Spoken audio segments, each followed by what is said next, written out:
Dah. Dah. Selamat pagi, Bu. Selamat pagi, Ana. Selamat pagi, Bu.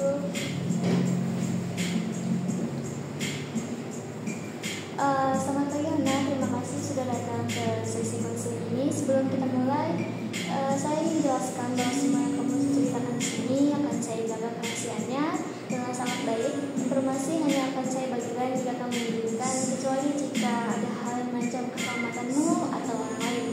Saya harus mengambil langkah yang tepat. Apa kamu merasa nyaman dengan hal itu?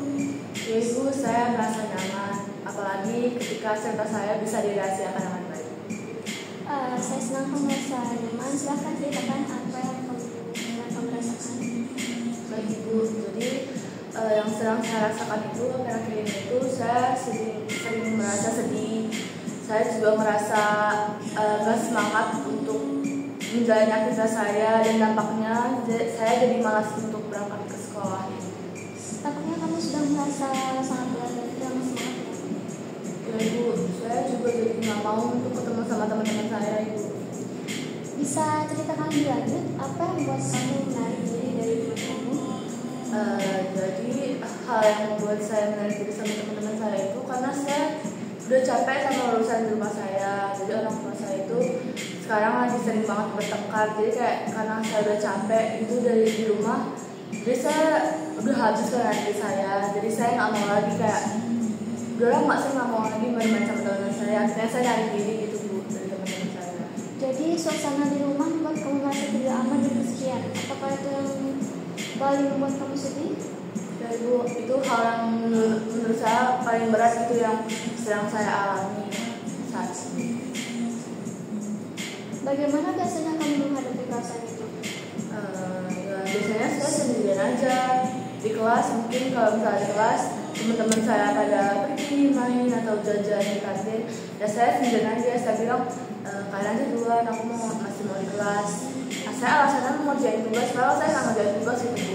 Terus kalau misalnya di rumah, ya saya cuma diem aja gitu di kamar, saya mengunci kamar karena saya udah capek gitu ngeliat orang tua saya tuh berantem terus kerjanya setiap hari.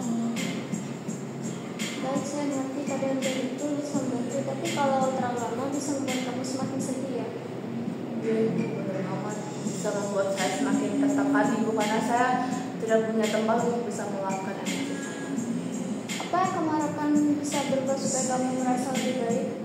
Tentu saja yang ingin saya harapkan untuk berubah orang tua saya, Ibu. Saya mau orang tua saya itu kembali rukun, tidak bertengkar lagi, dan juga saya mau semangat belajar saya itu baik lagi.